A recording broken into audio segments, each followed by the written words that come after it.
Good evening, everyone who's present with us in Abu Dhabi, and good morning to everyone who's with us from DC and in the US. My name is Noor Dabbousi. I am one of the assistant directors at the WIN Fellowship Program. We are fellowship, part of the Empower Me initiative of the Atlantic Council in Washington, DC. And I'm so happy to be with you all here today for our fourth and final workshop for our UAE cohort for the WIN Fellowship, where we will talk about the potential of AI business-driven solutions on the SME industry in the UAE. It's with great honor that I will pass it on shortly to Tanya Cole. She is the regional senior counselor, senior commercial officer at the U.S. Embassy at the UAE. After Tanya's remarks, we will pass it on to Sarah, who will lead our panel discussion, which will go around for 40 minutes, and we will then open it for the Q&A. If you have any questions, please save them until the end of the discussions. And if you're joining in virtually, please feel free to ask your questions on askac.org, and we will hopefully tackle them in the Q&A section. And with that, I'll pass it on to Tanya. Thank you so much. Good evening, or good morning, or good afternoon, depending on where you are. I'd like to thank you, Noor, for the kind introduction, and I'd like to welcome all of our inspiring WIN fellows, esteemed women in tech leaders and allies joining us this evening. I'm really excited to be here. On my way, right before coming, I was in the embassy doing a podcast, and it was really related to women, diversity, equity, and inclusion for small, medium-sized enterprises and entrepreneurship. And so it's really based in the same subject matter that you guys have been tackling. And I'm a little jealous because you said it was the final series of this. And I arrived recently here in Abu Dhabi, so I didn't get the advantage of being able to join you along your journey. But I also feel like it's a long journey, a very positive journey, and it's an opportunity, I hope, to be able to work with all of you or see you at least again. So I'm honored to participate in this timely discussion on the critical role that AI can play in supporting women-led SMEs as we join Emirati partners to celebrate Innovation Month. The U.S. mission to the UAE is excited to support the Atlantic Council WIN Fellowship in the UAE in collaboration with Georgetown Business School. You know, partnerships like this encourage innovation, sustainable growth in the United States and the UAE, and are central to the indispensable trade relationships between our two countries. And trade is definitely at my heart. It's something that I've been doing with the U.S. Embassy for 18 years. And I have 20 plus years working in the private sector. So it's really something that is a passion, something that I'm driven in. One of the things I wanted to say is that UAE has always been at the forefront of embracing technological advances, and AI is no exception. I had the fortunate opportunity to go to Davos this year. And at Davos, I had the opportunity to meet your Minister of AI. And it was really interesting to see how the UAE minister is really advancing technology. And one of the things he talked about was the best, the brightest, and the smartest. And he also talked about women in this sector and what they can do in terms of technological advancements. So one of the most significant advantages of AI offers to SMEs is the enhancement of operational efficiency. AI-driven solutions can automate routine and time-consuming tasks, allowing businesses to streamline their processes and allocate resources more effectively. So I encourage you, something your minister also said at Davos is, we must embrace AI. We want to be in the room. We want to sit at the table. And I think this is really important. And all of you as entrepreneurs can add to that. This means that entrepreneurs can focus on strategic decision-making and creative aspects of businesses, ultimately fostering growth and innovation. As we navigate this bold new digital landscape, it's essential to recognize the significance of diversity, particularly in AI and emerging technology. The U.S. government has taken notable steps in supporting women in science and technology. In 2022, the U.S. Department of Commerce hosted its inaugural Women's Empowerment Summit, and it was done right here in the UAE. And they launched an initiative to connect entrepreneurs and businesswomen across the Middle East and Africa with their U.S. counterparts, providing tools and resources to grow the businesses through new trade relationships. And there's another remarkable initiative launched in 2021 by the Secretary of Commerce, Gina Raimondo. And she's come here several times, and she's worked very closely with your Minister of AI. I'm told that she's on WhatsApp text with them all the time in terms of exchanging ideas. And this program is a select global women in tech program, mentorship network. More than 70 female founders and executives from 30 different markets around the world participate in the first year, and the mentorship network has grown ever since. Its support extends beyond traditional data and counseling services, and it really encompasses a community-driven approach with learning and network opportunities. So when I think of this holistic approach, I think of the multifaceted challenges faced by women in technology and address them comprehensively. As an underrepresentation of women in AI and emerging tech persists, limiting the diversity of perspectives in shaping the future of technology, we are witnessing a growing recognition of the need for gender balance in the AI sector.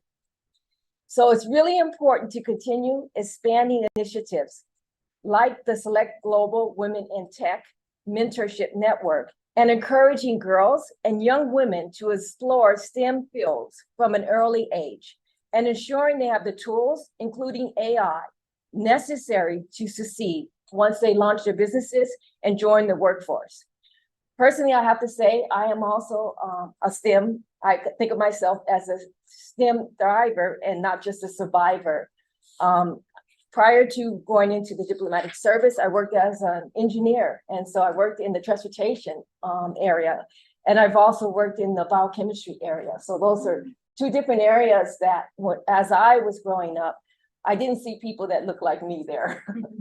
But so I think now you have the opportunity, the landscape, to recruit more female tech entrepreneurs from the UAE to join this mentorship network and to connect UAE mentors with US entrepreneurs interested in growing UAE tech ecosystem. I'm also confident that the initiatives like Women in Tech program managed by the US Department of Commerce will help more female entrepreneurs from our two countries succeed in achieving their trade and investment goals. And it's interesting because we talk about women entrepreneurs, but it really, and it's the ability to work together. And that's what's really successful in the trade space. So I look forward to connecting with new partners and entrepreneurs tonight on these initiatives. At the US mission, we are committed to doing our part, working closely with our Emirati partners to encourage and empower women as entrepreneurs, technology leaders, role models, and mentors for the next generation. I was just told by you that mentorship is very important, and I would agree. It's why I am here today. I had some very good mentors in my life. So in September, we will organize a regional We Empower Women's Economic Empowerment Summit, which will include workshops on harnessing AI tools and growing mentorship networks.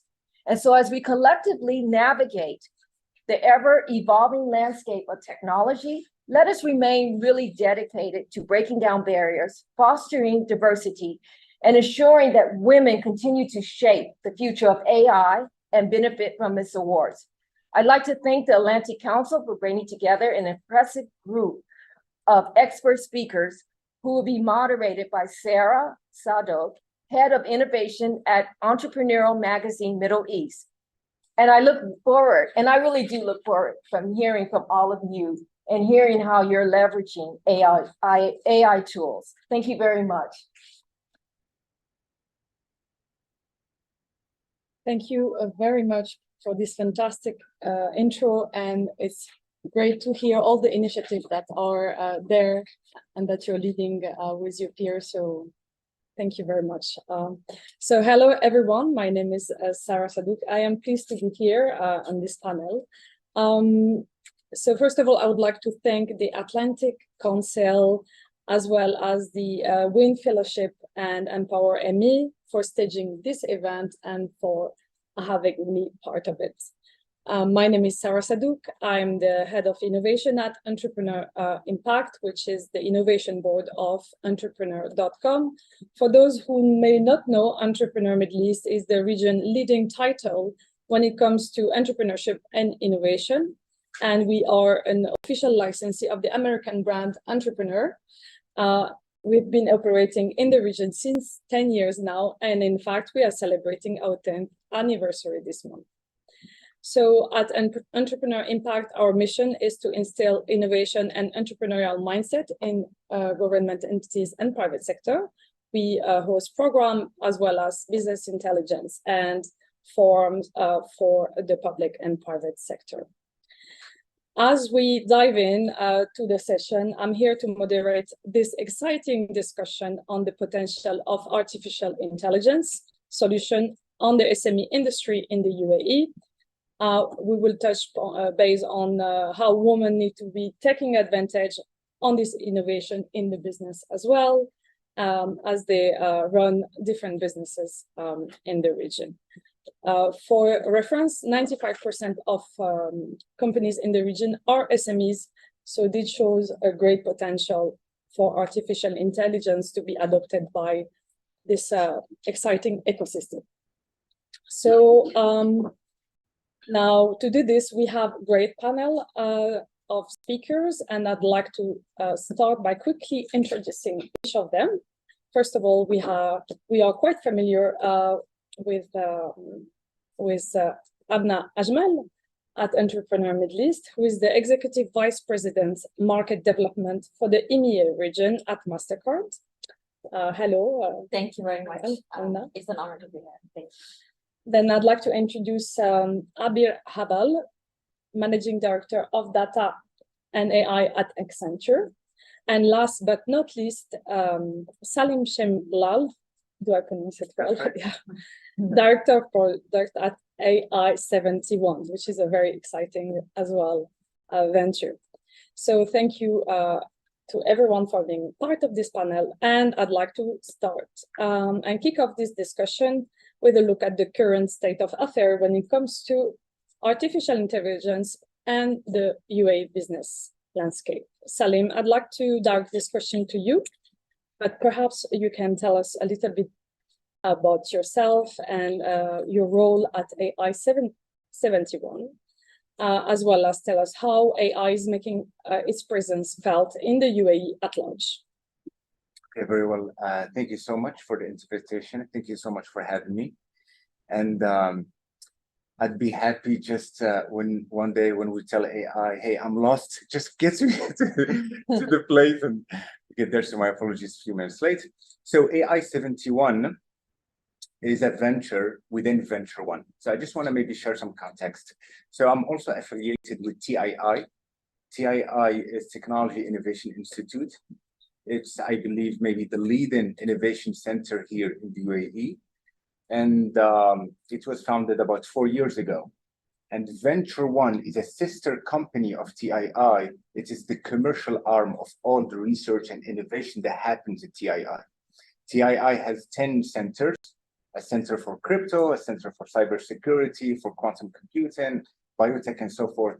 And all this research gets commercialized through Venture One. And the first venture of Venture One is AI71. And then we have a few verticals at AI71, for example, education, legal, healthcare, and more around the building. So this is what AI71 is. And in every vertical of these verticals, we strive to really disrupt the market in the UAE and globally within that vertical. And I'm happy to share more on how we leverage AI, for example, for healthcare or legal and so forth. Thank you very much for this intro and for giving us insight on how you're transforming literally the region. Now I would like to hear from you, Amna. just an introduction about yourself and your role at MasterCard, and maybe you can tell us about how you're seeing AI playing a role in terms of facilitating payment and perhaps more at MasterCard. Sure, thank you. So my role is to look after 80 countries in Eastern Europe, Middle East, and Africa, and we look after different segments. So there are like digital players, there are telcos, logistic players, fintechs, buy now pay later, crypto houses, hotels, airlines, PSPs. So one of the things that actually me and my team have constantly to do is to unlearn and relearn, because most of my clients are experimenting with new technology. Some have scaled it, some are just starting off, and each industry is different. So you cannot have like a one-size-fits-all approach. You need to understand the technology and its applicability to your respective industry. So AI, of course, is like I recently talked about whether it's a hype or a reality, because a lot of businesses are still contemplating whether it's real or not, right? Because the first time when the term artificial intelligence was coined, it's 1950s, right? So a lot of people are saying, okay, what has changed now? Because it took so long. But what has to change is the speed of computing and the cost of computing, which was not there in the 50s and which is available right now. So it's very much a reality. I would give maybe two examples just from a MasterCard perspective, what we are doing.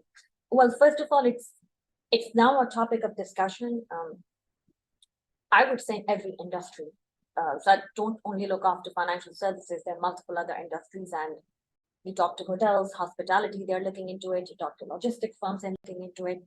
So one of the common trends that we have seen is the fraud protection. So even in our region, romance scams to ID being stolen to online scams, it's a huge top of mind concern, and a lot of companies have been deeply impacted by it. And while bigger companies have scaled to absorb those kind of losses, SMEs do not. So we have a suite of risk management solutions which actually take into account everything from the way you could be holding your device to a finger that you're using to press the keyboard to prevent that fraud. And I think that's really top of mind for everybody when it comes to payments.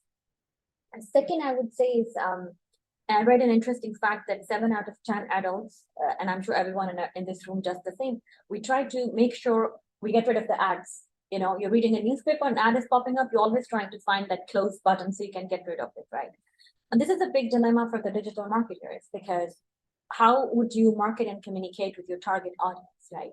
So with AI and machine learning, you have now a personalization techniques which are available to you that not everybody needs to see the same message, you know? Yeah. And if you're having the right message for the right person, and that's where we invest in a lot, and every company has a message for their audience, right? It's just that they don't want to target everybody, because that's when it becomes annoying. And even the person who you are targeting would actually hit close, because the 5 previous messages you showed to this customer were of not interest to us, right?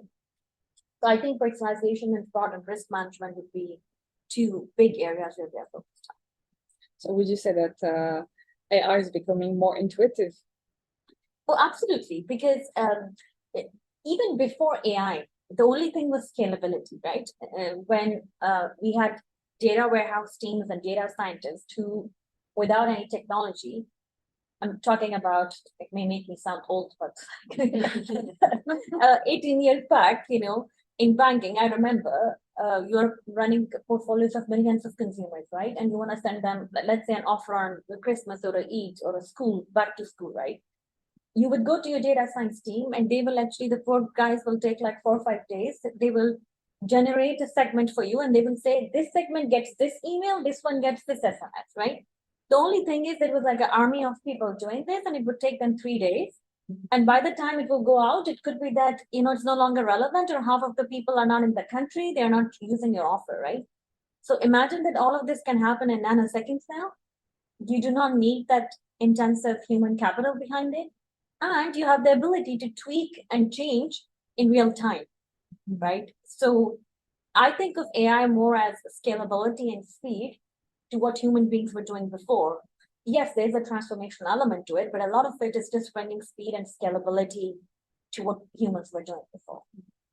Well, I'm sure all the entrepreneurs are taking notes on how to save time and money and scale their business faster using AI. Thank you very much, Amna. Onward to you, Abir. Can you please tell us about your role at Accenture and share your view on how small and on how SMEs should look at integrating AI into their business strategies? What does it look like? And why should SMEs owner be particularly interested in this integration? Absolutely. First of all, it's a pleasure to be here among all of you, and congrats on your anniversary. Thank you. Thank you. Thank you. So I basically helped establish the data and AI practice with Accenture roughly 7 years back. I've been with the company for 13.5 years so far. What we focus on is helping shape data and AI reinvention stories for different organizations. So we operate across different industries, supporting as well governments drive the top-down national agenda, and then how this translates into the energy sector, the financial service sector, and so forth.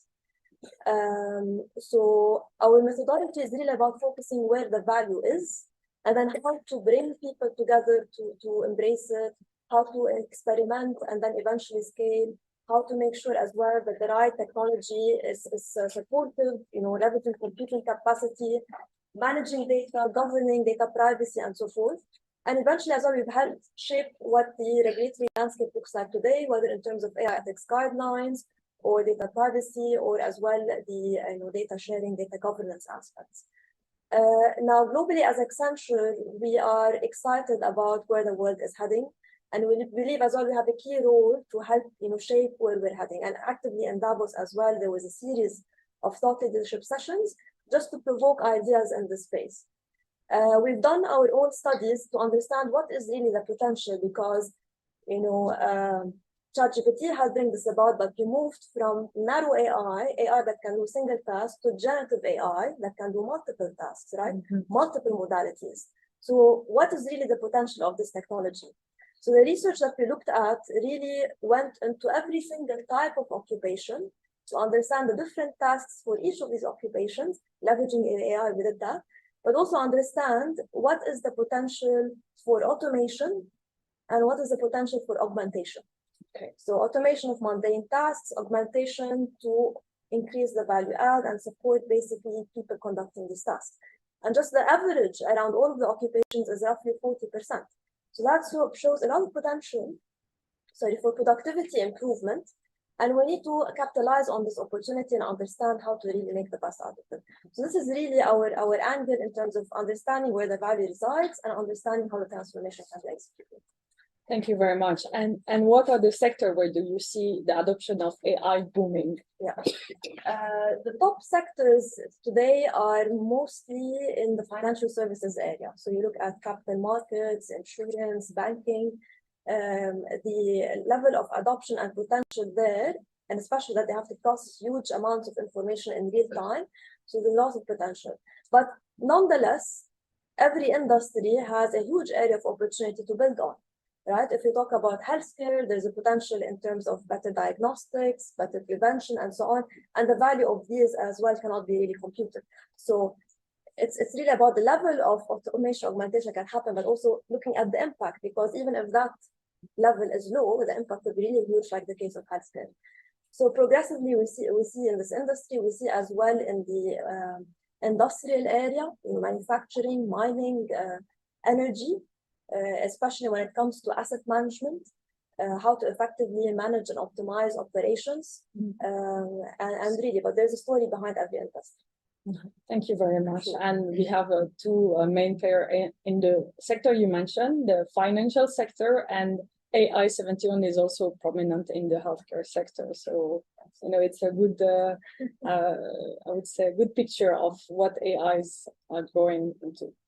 So when it comes to, I will go to you, Salim, when it comes to the practical application of AI. If we look at the rapid advancement of AI, how important is it to align regulatory framework in the UAE with these technical changes, particularly for SMEs?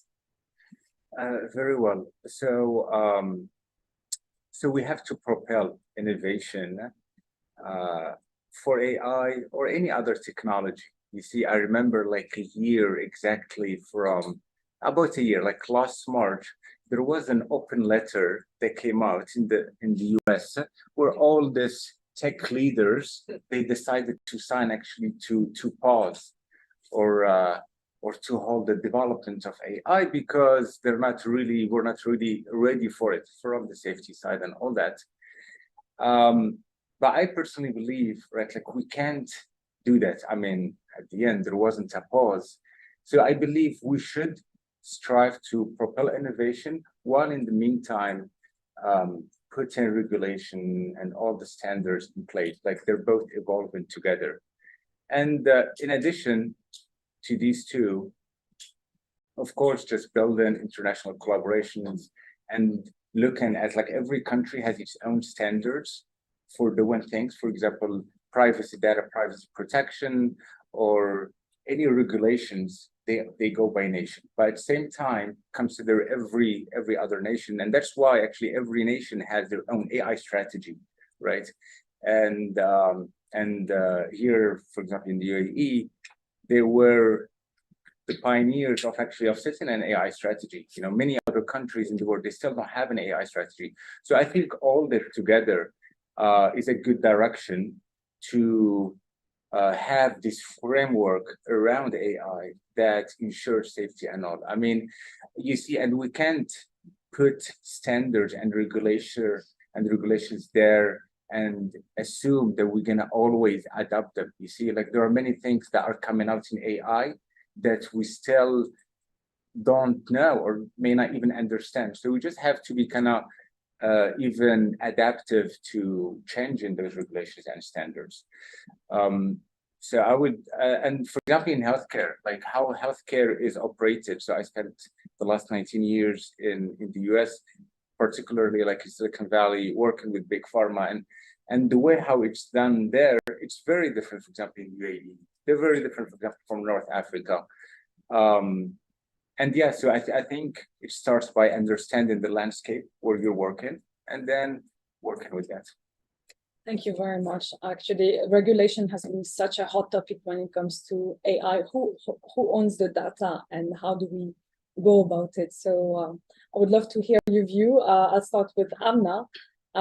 What's your view on the regulatory framework that should be adopted specifically to empower or to help SMEs? So I think the first thing is trying to understand that what is the problem that you're solving, right? Maybe not every SME needs AI, and it's strange that you invited me to this event and I'm saying the opposite thing, right? But at times it's about like simplification of things, and you make it more complicated by getting impacted by the buzz of the word, right? Mm-hmm. And there would always be a buzzword at any point in time. At one point in time, it was the crypto and the digital currencies. Now, I'm not saying that it's not going to have an impact. I truly believe it's transformational for every industry that exists on the earth. But when you talk about the regulator, I think when you look into specific segments and you talk about, let's say, SME in healthcare, or you talk about SME in education, we need to start, instead of starting from the technology, starting with a use case. For example, in the academia field, are we trying to solve a problem to scale education in rural villages who do not have access to education because good quality teachers and professors are not available due to the infrastructure of the country? Mm-hmm. Okay. So if that's the use case, then if the businesses join hands and approach the regulator with regards to leveraging the technology for that specific use case, it's very easy to get it scaled. Whereas you go like, let's open up data because artificial intelligence is a new thing. Let's talk about open API marketplaces. That then becomes like a very big thing. It may take years even for regulators to wrap their heads around it, right? So I am more of an advocate of defining the problem that's impacting in your industry. Like similarly what happened to open banking in Europe, right? The mandate came from government, but then the banks sat together to understand what are the problems that open banking can help them solve. And actually they formed the governance around it, and then they went to the regulators, right? So I think defining the use case in every industry, which is scalable, and it's a common problem. So if 10 of us are in the same industry, highly likely we are solving for the same problem. Maybe the how is different, right? That's where the differentiation comes in. So I think that for me would be a very positive way, and then giving something back to the society. I feel regulators in every part of the world, they're doing the right thing, right? And it's good to have tight regulations around because they protect the ecosystem, they protect the consumers, they protect the nation's interest, right? So they would never ever say no to when you're giving something back to the society, when you're doing something that's good for the community, right? So I believe that AI can be transformational when it comes to serving the underserved, as you talked about, financial services industry having the biggest use of AI, financial inclusion. No regulator would ever say no to it. Traditional financial institutions have not been able to serve the bottom of the pyramid, the SMEs, right? Till date, women SME get only 2.7% of the global VC funding. Every regulator would be supportive for that, right? So I think these two elements, I will look at by industry, going deep into the use case, and then gathering the industry experts and approaching it rather than waiting for the regulator to come to you. And second, think about giving back to the society. These are very valid points, actually. So how to go in depth instead of having one for all. Yeah. How to analyze precisely. This is what AI does, and Yes. we should apply the same for artificial intelligence. From I would say an industry perspective, what is the appetite of the industries that you're talking with when it comes to regulation and regulation framework? First, from a global standpoint, the philosophy of regulation, especially for AI, is moving from restrictive to enablement. Right? But why do we need regulation? First, let's understand the risks that can come with AI. Right? There are risks on bias. We have a big, let's say, group of women. We can talk about there are many examples that really undermine women representation. There could be risks in terms of misinformation, inaccuracy, invalid results, basically violating privacy, but also risks of intentional misuse of harm. And there are challenges in terms of who owns the data, who owns the IP, right? So that's really what is leading behind the main reason why regulation needs to also adapt. Now, can we have, with the technology that is fast evolving, having strict regulation is not really going to get us towards the innovation and value aspect that we're targeting for. So potentially maybe having these sandboxes where when new innovations come in, there's a flexible way to adapt and so forth. From the industry standpoint, when we talk to different organizations, their main as well focus is how do we effectively govern it so we are managing these risks. Yes, regulations will hit us eventually because non-compliance will get us to sanctions and so forth.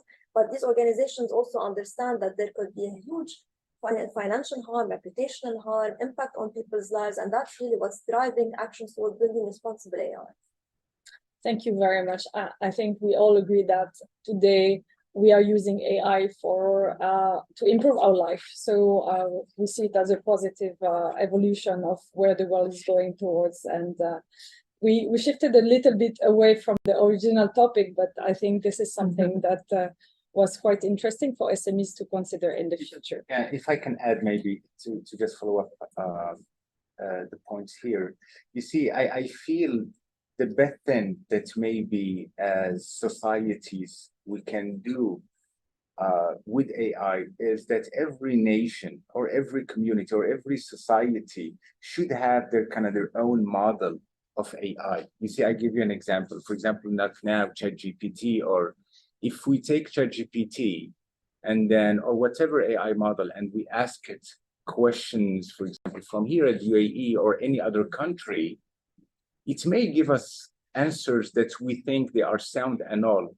And they may even be in Arabic, or they may be, but actually those are trained in a completely different culture. They're trained on different ideologies and so forth. So actually, and I believe this is the direction that, and same thing with the regulation. That's why every country will have its own regulation. And to just follow a very interesting point, everyone, like now, we always used to say data is the oil, that now data is even more valuable than ever. And citizens, the owners of data, should have the full control of their data. So for example, when we use ChatGPT and even here, like big enterprises, big companies, when, for example, they work with Microsoft, they use maybe a specific type of systems that they would say, hey, no, your data doesn't really leave the country. Your data is, but really deep down, like there are many misuses of it, and you never know. That's why I think, for example, here in the UAE, we're privileged to have even an AI model, for example, that is built here in the UAE. And if every enterprise here in the UAE, for example, can leverage that, I think that would be great. And if any country actually can afford having something like that, that would be great. But just to kind of add like a very last point, I mean, we all understand that it is not very easy to just build an AI model, you know. That's why not many countries have it. Just to train one model, it's dozens of millions of dollars, right? If not more, depends on the size of it.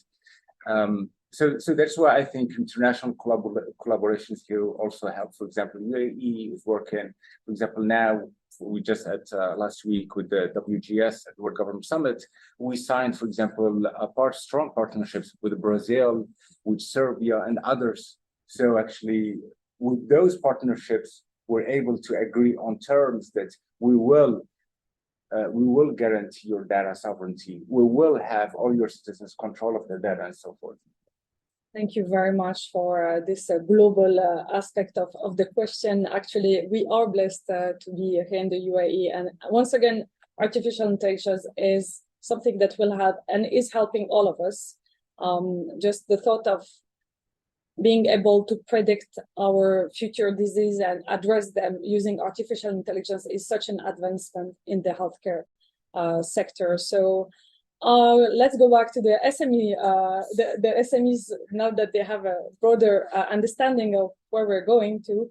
What would be, actually, no, you spoke about women, both of you, in the previous question, and I found it quite interesting because women are more and more present in the artificial intelligence and in the industry. So in this context, now you are a champion of for women in the workplace. You've done several initiatives, be it in the corporate world or in the entrepreneurial arena. Do you think women are making use of the opportunities being presented by AI? And if not, why and what should they be doing about it? Thanks for the question. So I'm very passionate about it because also I am a woman, but I think working in the region with multiple SMEs, Middle East, Africa, Turkey and the CIS countries, I would say one consistent thing,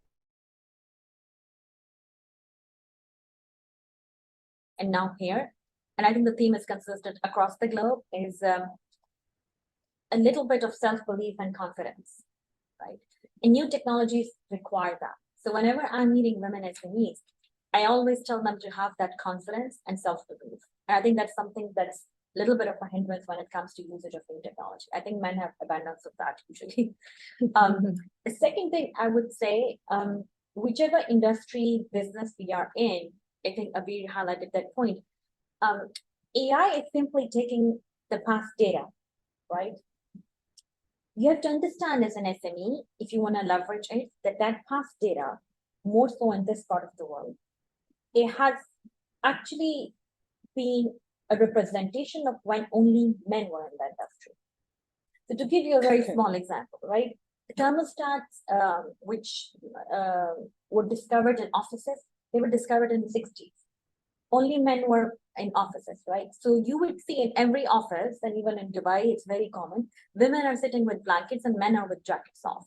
Well, the reason is that the thermostats in the 50s and 60s, when they came in, they were tested only on men's body temperature. And they overestimated women's body heat by 35%. But now let's say, if as an SME, you're in the industry of workspace, or you're in the industry of biotech, right? And you want to implement AI. It's using the data from 60s, which always had men in it, right? Interesting. So that means you have to have that, and this is not a technology thing, it's a mindset thing. You can use AI, you need to challenge the status quo. Now you are in the driving seat. And I think I always am inspired when I meet women SMEs and entrepreneurs because I work in a corporate, right? So for me, life is very, very different. I have a company and a big brand name, right? I leverage the muscle, the power, the resources that this brand has. SMEs don't have that. And women SME more so if you overlay the confidence and the self-belief and the ability to network and put your brand out there. So I think it's important that you leverage the technology, but at the same time, have the mindset to challenge the status quo. So I also read about this research, to your point, like which data set is it using, which was done in the US, where a very well-known company's model was given images and it was asked to sort those images by profession. And all men ended up being a judge or a professor or a CEO. And women, majority of the time, was categorized as salon, housekeeper, So it was astonishing that in today's world it would happen. Now, if I'm a woman SME and I want to use AI to solve a particular problem, I have that empowerment and the ability actually to go back, put in a different governance framework. For example, before it's thrown the output, I can create a framework to say, these are for example, if the gender representation is missing, this is the kind of output it should generate, or the input should be changed, right? So that to me is a mindset of not only leveraging the technology, it can do millions of things. It can reduce cost. You can digitize your customer service. I mean, you can reduce your fraud. You can improve your efficiency. It can do a lot of that. But understand what the technology is doing for you and challenge that status quo because you're empowered to do so. You are doing your own business. You can change the world. And I think we need that kind of a mindset to change it bit by bit. That's very powerful as advice for what's next for us as women. So I have the same question for you. They are concerned about women being left behind, but we have two women in the fintech and artificial intelligence here. You're in minority today. It really happens. So I'm sure you're very happy. I'm loving it. This is great. And you see, like, actually, it's everywhere, not even here. Yes. Like tech in general. So it's great to have diversity. Absolutely. So how women should go about being a key player in decision making around AI and how AI works, and what would be your advice to them to go to the right direction? So one, I just want to comment, I love this aspect of seeing where we are as an opportunity to really fix all the vices that have happened in the past. And really because, I mean, we are women, we see what is missing and what we need to complement with different offerings across the SMEs. Now, yes, technology, I mean, historically, women have been underrepresented in the tech space. But when we look at AI, it's not just from a technical angle. The type of skill sets needed to come, and actually build a model that effectively works really range from one, there's a business side, understanding where it could add value. Yes, you need the data scientists or engineers, you need the data people, but also, I mean, just as an example, we built a model in healthcare in the past. The model worked fine. When it came down to getting doctors to adopt it, it wasn't well integrated into the workflow. The issue was that we didn't effectively design it with them. So there's a big people aspect that needs to come with it as well. And that's why, I mean, this range of skill sets, range of people that need to come together is really, critical to highlight. And I see a lot of opportunity for anyone really to contribute and making this effective. Plus, the new trend that we see today is AI democratization, right? In terms of providing easier access to open source models and so on. And the fact that Falcon is open as well, right? So there's a lot of room to experiment with what is out there and really test what works and then understand how to scale it effectively. Yeah. Thank you. Maybe, sorry, one more example that I can add is that I always wondered before Google Map, how would people reach? Like, how were our parents reaching a place? Because like exactly, and how many people can you ask, right? So in today's world, I think we're also blessed, not only in this region, across the world, that the power of education is not restricted to universities. If today I'm recruiting somebody who needs to have 20 years of AI experience, I won't find that person. Yeah. Okay? So you have access to so much information. There are so many apps available to you for free. Download it, experiment. Most of the time you will learn something out of it, even if it's not for your business, right? So the technology in terms of investing in yourself and learning is so easily available, whether you want to understand the impact on the people, like Abhi said, but you can just go and experiment. Like I always wanted to be an artist, I could never become one. I used an AI app to create a painting, you know. So, but while I was experimenting with that, it gave me an understanding of how the back end of that is working, you know. And it's just a small example, but for SMEs, it's important to continuously invest in themselves. They don't need to go to MIT or something to take a course and pay $100,000. You can do that today at the comfort of your house.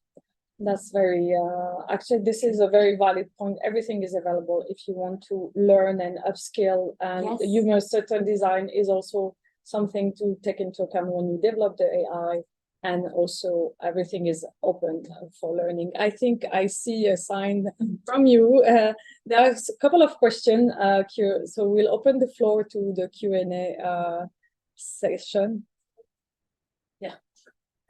Fantastic. Thank you so much, Ruth. I have a question. So when I'm looking at all of SMEs in terms of equity, sometimes the skill set come from women that might be one of the demographics that might sort of have disabilities because of the challenges that they have to overcome, for instance.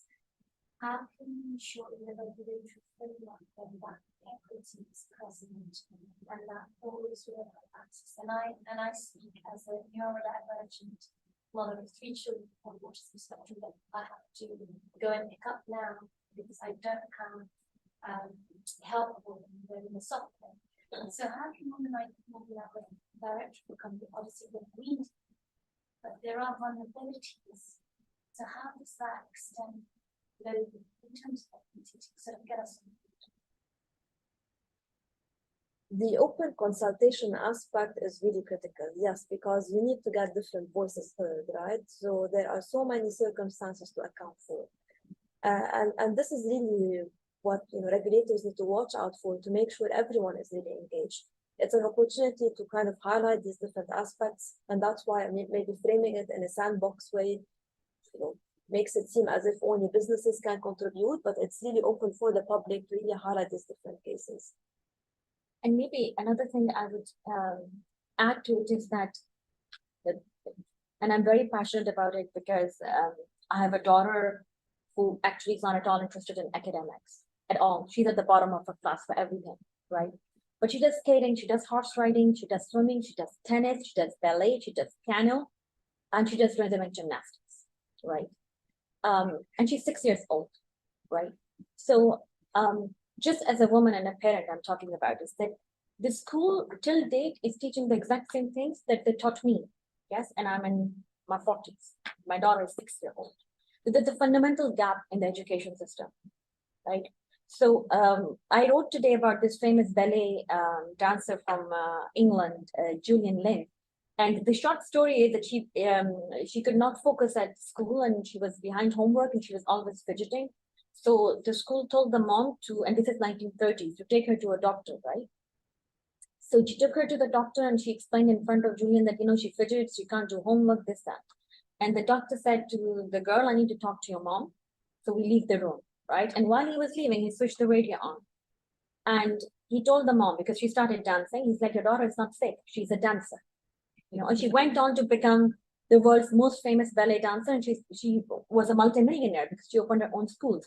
So I think a lot of us have a responsibility, not only in our SME roles, but just as women, as parents, to push that education system, right? So I am talking to the school about having, and here is where technology plays a role. So one is having a voice where you're actually tabling this, and hopefully regulators who are working on academia and Ministry of Education, which is now thinking in UAE how to make use of AI, can leverage the technology and change the system. For example, I met a professor who has designed a learning assistant which would accompany the children who have special needs and need additional assistance, be it neurodivergent or ADHD, because a teacher in the class of 20 cannot individualize or customize the education. But now AI enables it, right?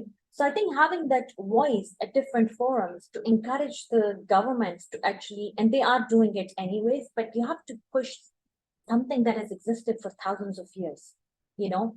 That's unfortunately the education system in every part of the world. So I would say one is pushing it, and the second is using that voice at different forums so that different ministries of education embrace this. Maybe you. just, yes, just a small point here. You see, I believe AI is taking us definitely in a direction where we will finally be able to do what we love and what our passion is as our job. You see, I don't believe that like everyone needs to work 8 hours a day and like we grow up, either you need to be an engineer or a doctor. You see, exactly. Some are meant to be artists. We need artists, we need poets, we need all that. So, and I believe AI with the optimization in efficiency, productivity, and all, we can achieve what we're actually just few years, just when all this advanced, for example, I still code. And what I used to do in 3 days, I can do in a day. And I'm sure with every other thing. And that way we can just finish our tasks in a shorter time and do what we love for the rest of the time, or maybe find out really what we love and our passion and just do that. And you see, for example, with SMEs, I feel one challenge with SMEs is maybe the tech part. You see, like either maybe they struggle with like launching a website very fast or this and that. There will be like, no, what's the best language to program? The best language to program eventually will be English. Everyone will be able to code and all. Like right now, you can actually create a website in 20 seconds. There is a website called, actually, I know the founder myself, butternut.ai. And what they did, they trained all this AI on thousands, hundreds of thousands of templates of different websites. Now you go, you give it, I want a website on legal or finance with these features. In 20 seconds, it generates a website for you, and same with different tasks. So I can't wait for a time where we'll all pursue what we really love. Thank you very much for this insight. One last question. An issue with are we going to rely on regulators to lead us in change and innovation and transform and change in the human experience? Absolutely not. The greatest thing I think about the panel's moderator on the page that she did, the immense, and I'm enjoying this part of the journey of life where there's so much disruption. You know, a couple months ago we were at Finance Week and think that and all of that, and the governments are figuring out how do we regulate. And your point about what each country has to do that, then the technology is even threatening the notion of the nation state and the borders that have been established post World War II. So I don't think regulators or governments, with all due respect to all, are the ones that are entrusted. I think the human innovation is charging ahead, and they are trying to react and trying to create frameworks around it. So the solution is not the regulators, by their own perspective, and it's the innovative people and the great strides that they are doing in the human experience. I missed my Spanish class tonight. Then I know I have to believe that I put in my 15 minutes and then I review and I go to other apps and I link up with my face-to-face teacher and all that. It's like, oh, okay, Muy bien. Yeah. But then across the board, whether it's health platforms, Absolutely. It's an amazing part, and it's not the regulators.